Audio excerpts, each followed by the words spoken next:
Welcome, I'm Michael Bickert. Thanks for joining me today as we explore concepts with the objective of improving your management skills and growing your business. I want to remind you at the beginning of the video here, if you don't already have a notepad and a pen, please grab one now, because I want you to make a commitment to yourself that you will jot down something, some note, an action item that you will implement in your business today. That's what it's all about, implementation and driving your business forward.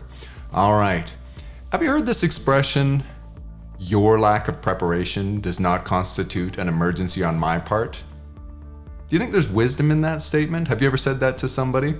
I recently said that to somebody, and there was a part of me that felt a little bit guilty for, blowing the person off, for seeming insensitive to the person.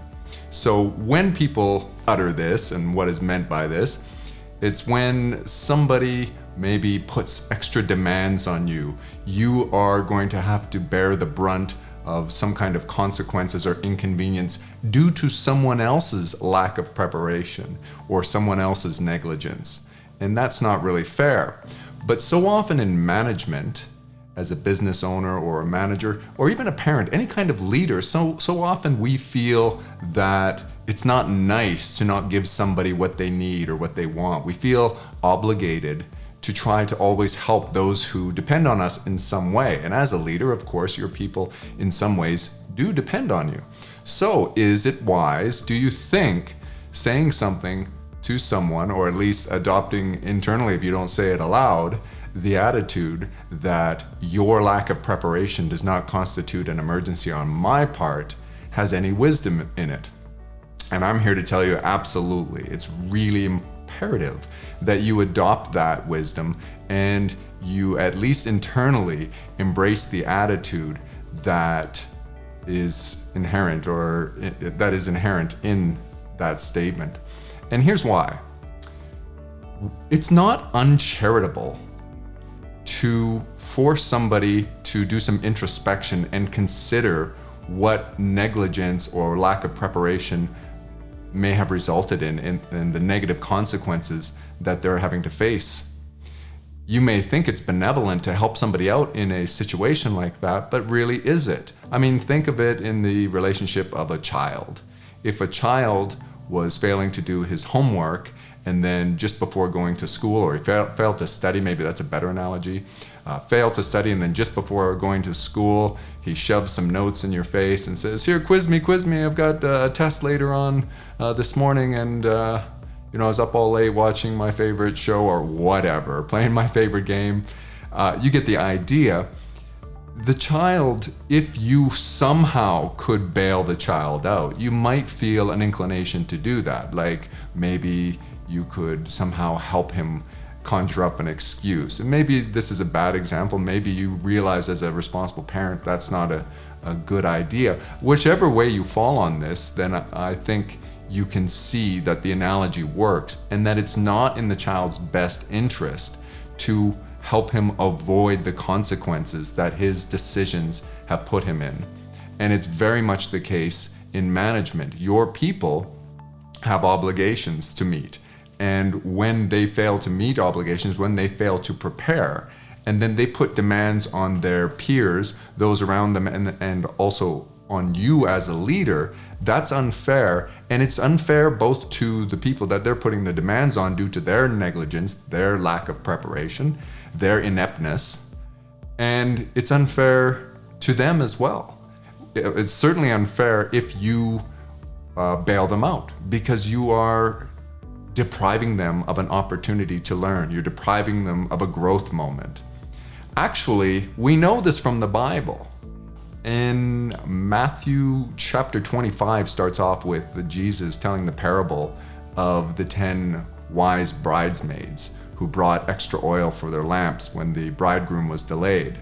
And we know from that parable that they did not do what you might think is benevolent or charitable thing and share their oil with the foolish bridesmaids who failed to bring extra oil for their lamps.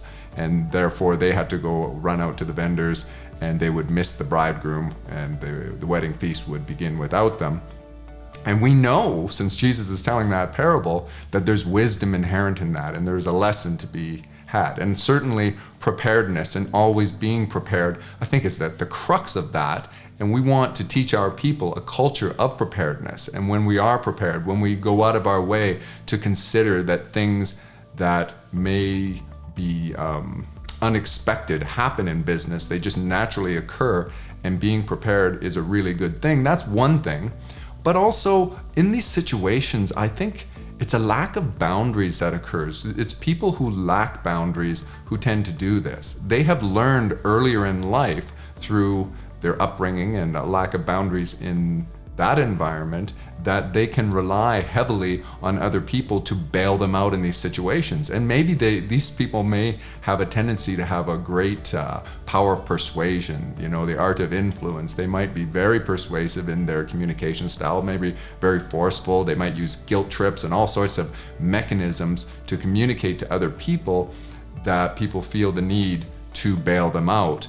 And they've learned from that is a good strategy in these situations. But you and I can agree that as an effective person, to be more effective, you should be more prepared. You should use the wisdom of preparation, or the wisdom of trying to be prepared for all situations. And of course, you can get caught off guard once in a while. And as a leader, you need to use your discretion and judgment.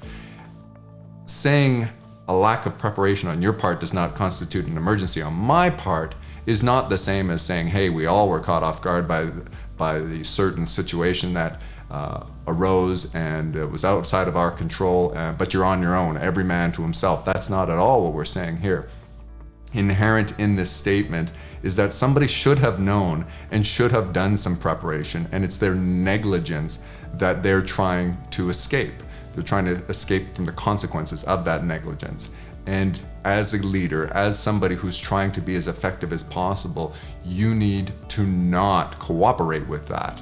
You need to teach them the opposite. So think of this and make this statement to people. Share this video with your people and let them know in advance, by the way, I'm not cold-hearted. In fact, it is more charitable for me to hold you responsible, to hold you accountable for those times where you did lack preparation. So if you try to put things on my plate, if you try to reverse delegate, or if you try to reach out to me for assistance at an inopportune time because of your negligence, because of your lack of preparation, I'm telling you in advance, it's not going to work. And I'm also telling you in advance, you're saying this to your organization, that I want everyone to behave this way. So we, in effect, hold each other's feet to the fire. We hold one another accountable for a culture of preparedness.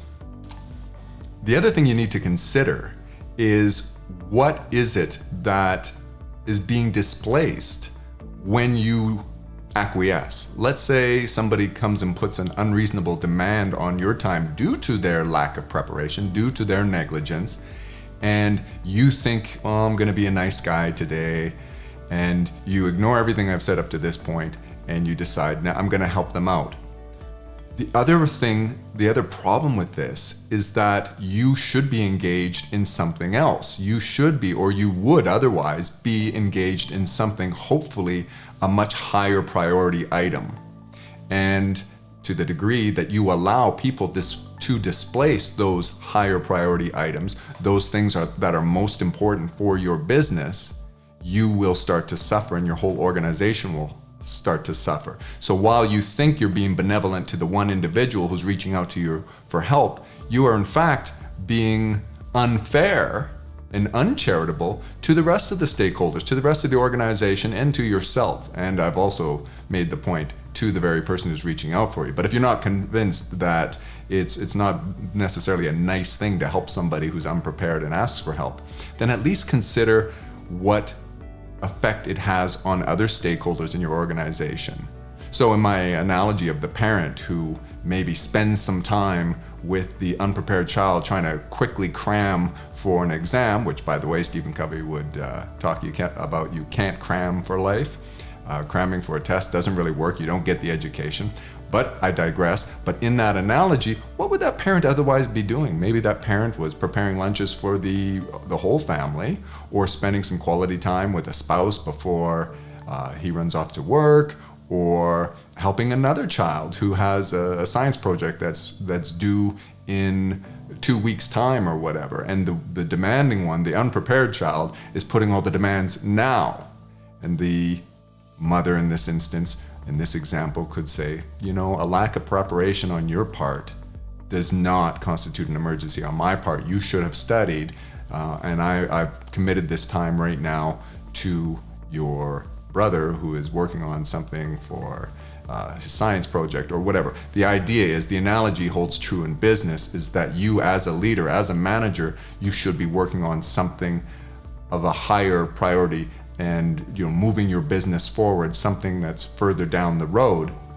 It may be that what you're working on is also urgent, but in these times where leaders make the poor decision to bail someone out in these situations, it's usually that there's nothing urgent demanding of their time. We've talked a lot about the tyranny of the urgent, so this is just another example of it. Somebody comes and runs up to you, and because of the urgency of their request, combined with your false belief, your poor logic that you think you're doing a nice thing for them, that you're being benevolent, those things combined get you to fall victim to the tyranny of the urgent, and it deceives you, and you think, okay, well, maybe this is a good use of my time. I'll help them right now, and I will go away from this other thing that I'm working on, which is maybe far more important. At least it should be far more important, and yet it's less urgent, so you make a poor decision. I want you to think about this. Your lack of preparation does not constitute an emergency on my part. Share this concept with your entire team and start embracing this culture with the understanding that the charitable thing to do is let people face consequences, the natural consequences of their behaviors. Let them reap the rewards of their preparedness and face the consequences of a lack of preparedness. And then also make sure you're engaging in those things that are most important. When I said this to the person who reached out to me recently for help, I was engaged in something else. And I made that comment. It's like, I want to evaluate. I start to ask questions and I want to evaluate, is this the best use of my time right now? Also, is this the best use of your time? Why are we in this situation? Why is this urgent? That's what you need to ask every time. Why is this urgent? Should this have been done earlier? And of course, we've said there are situations that arise. We talked about making sure your team is audible ready. There can be unforeseen circumstances that come out, and this is not a lack of preparedness. This is not negligence. This is these examples, these exceptions are not really exceptions to the rule. They are variances from what I'm trying to say, where something comes up where as a team you need to collaborate and everybody needs to change directions. You need to pivot, all hands on deck, and work on something else. That's a different situation that I'm describing here. So be really good at identifying these situations and don't be reactive when somebody comes up and puts demands on your time just because you fancy yourself a very nice person and you want to help. That's great, but what is the best way to help? That's where we're going to leave it today. I hope you got something out of this. Leave a comment. Have you fallen Have you fallen victim to the tyranny of the urgent, and are you allowing people to create emergencies and you're putting out fires in your organization because of when you're looking at it, when you take the time to analyze, it's really a lack of preparation and you fail to hold them responsible. Leave a comment that we can all learn from. We need to learn from one another. Perpetual refinement.